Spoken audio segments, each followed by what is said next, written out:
Una vez que hemos analizado y planteado ya el diseño de la fase de entrada, vamos a centrarnos ahora en la fase de cálculos.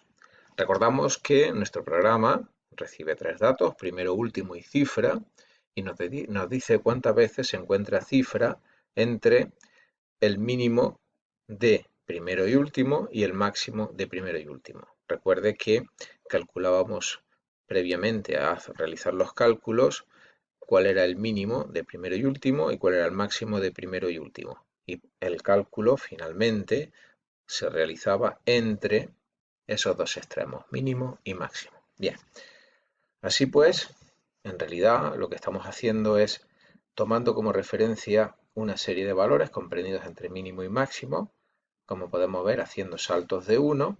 Básicamente lo que vamos a hacer es repetir el mismo proceso para cada uno de los valores que nos ocupan. Así pues, si consideramos que estamos trabajando con mínimo, mínimo más 1, punto suspensivo, máximo, el proceso que vamos a describir se va a repetir para cada uno de ellos. Cuando terminamos, lo que obtenemos es, como hemos indicado antes, el número de veces que aparece cifra en todos estos valores. Bueno, si ahora nos fijamos en cualquiera de ellos, llamémosle por ejemplo num, cualquiera de ellos. Cualquier número que pertenezca a el conjunto de valores que nos interesa. Ahora lo que nos vamos a plantear es un proceso mediante el cual vamos a conocer cuántas veces aparece cifra en num. De manera que una vez que sepamos cuántas veces aparece cifra en num, podremos utilizar ese valor para actualizar el número de veces que aparece la cifra en todos el conjunto, mediante una simple suma. El proceso el proceso fundamental que nos va a ocupar va a ser exactamente este que queda aquí definido, o en este caso indefinido, y que vamos a pasar a analizar. Porque en el momento en que sepamos cuántas veces aparece una cifra en uno de estos valores, repito, simplemente tendremos que sumar ese valor calculado al total que nos va a interesar. Bien, vamos a ver cómo podría realizarse el cálculo del número de veces que aparece una cifra en un número concreto. Supongamos que el número que nos interesa, el que hemos llamado num, fuera, por ejemplo, el 9593 y que estamos interesados en buscar la cifra 9. Pues el proceso que se nos podría ocurrir de una forma directa sería dividir por 10 el número que nos interesa. El cociente sería 959, de manera que 959 por 10 sería 9590, hasta el 93 tendríamos 3. Bien, observe que el módulo nos da exactamente la última cifra del número. En este caso, como la última cifra no es el que estamos buscando, no nos interesa y seguimos procesando el cociente obtenido. En este caso, el 959 lo volvemos a dividir por 10. El resultado serían 95 de cociente, 95 por 10, 950 hasta 959,9. Y observe que en este caso el módulo sí es el valor buscado, con lo cual sumaríamos 1 al contador de apariciones, que inicialmente, por supuesto, estaría puesto a 0. Repetimos el proceso con el cociente obtenido, 95 entre 10, 9 por 10, 90, 95,5. Observe que el cociente no es, perdón, el módulo no es el valor buscado. Continuamos el proceso con el cociente obtenido, 9 entre 10, que serían 0 por 10, 0 a 9 serían 9, y en este caso sí coincide con el valor buscado, por lo tanto aumentaríamos en 1 el contador de apariciones. 1 más 1 quiere decir que el 9 aparece dos veces en el 9593. Por lo tanto, como puede ver, tenemos un proceso iterativo en el que se repite el problema de dividir por 10, empezando por el número original y a continuación el cociente que vamos obteniendo en cada división, y esto se va a repetir hasta que el último cociente sea 0. Por lo tanto, aquí tenemos un proceso iterativo de nuevo, y ese proceso iterativo está dentro de otro proceso iterativo que va a recorrer todos los números que nos interesan. Por lo tanto, en este primer caso, vemos claramente que se trataría de un ciclo for, sabemos cuántas iteraciones se va a realizar, mientras que en este segundo caso tenemos claro que debería ser un ciclo while porque no sabemos cuántas iteraciones se van a realizar. Estamos iterando mientras el último cociente calculado sea distinto de 0. Bien, vamos a ver cómo podría implementarse en C++ la solución a este algoritmo. En la implementación de este algoritmo necesitamos dos contadores, como hemos nombrado anteriormente. El que yo he llamado veces total me va a indicar el resultado buscado final, es el número de veces que aparece cifra en todos los números examinados, mientras que el contador veces en num me va a decir cuántas veces aparece la cifra en el número concreto que estamos investigando en una iteración. Así pues, observe cómo el ciclo for que anunciábamos hace un momento recorre valores entre min y max. Y para cada uno de ellos, al que le hemos llamado num, mediante este proceso, que es un ciclo while, comprobamos cuántas apariciones hay de la cifra en num. Para eso, como puede ver, repito, inicializamos el contador a 0, hacemos una copia de num en n para no perder el valor de num, y mediante este ciclo while, mientras el número sea distinto de 0, mientras n sea distinto de 0, comprobamos si el módulo coincide con cifra, si lo es, incrementamos el contador, y en cualquier caso, volvemos a plantear la misma solución para el cociente.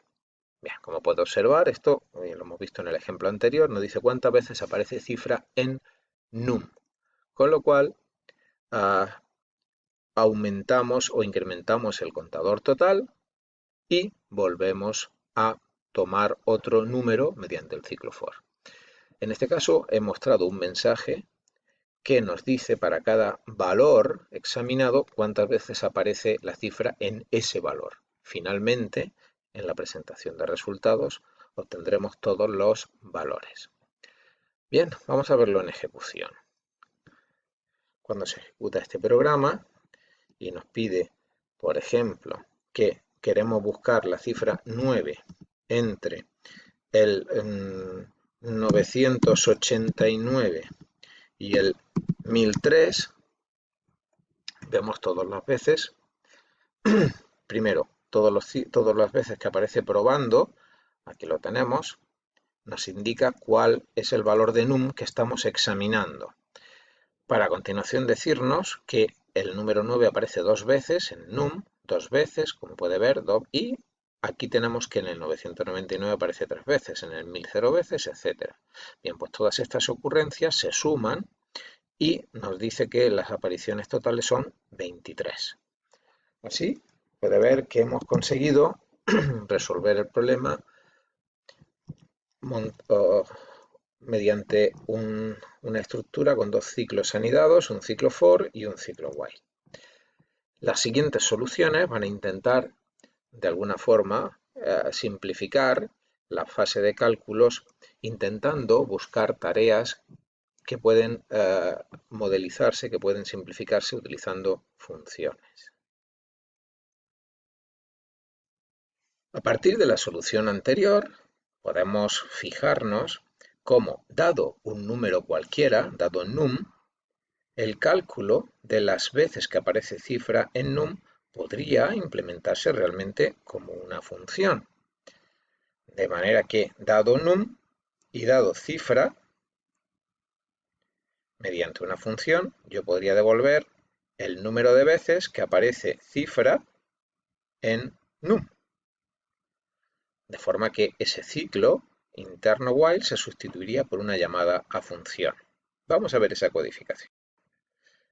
Básicamente lo que estamos haciendo es aislar o excluir del cálculo este bloque e incluirlo en una función a la que hemos llamado número de veces cifra en número, que, repito, recibe la cifra, recibe el número y nos indica cuántas veces aparece esa cifra. Con lo cual puede ver que necesitamos el contador que inicializamos a 0. Cada vez que localizamos la cifra, o sea, cuando el módulo coincida con la cifra, incrementamos el contador y vuelta a empezar con el cociente obtenido. De forma que cuando acaba el ciclo while devolvemos el valor del contador. Si nos fijamos en la función main, observará cómo la fase de cálculos queda reducida y el bloque que marcábamos anteriormente, este de aquí, entre los dos mensajes, aparece ahora simplemente como una llamada a la función. Nos parece interesante y además es lógico, se puede defender el uso de esta función porque está perfectamente definida la tarea. ¿Cuántas veces aparece esta cifra en este número?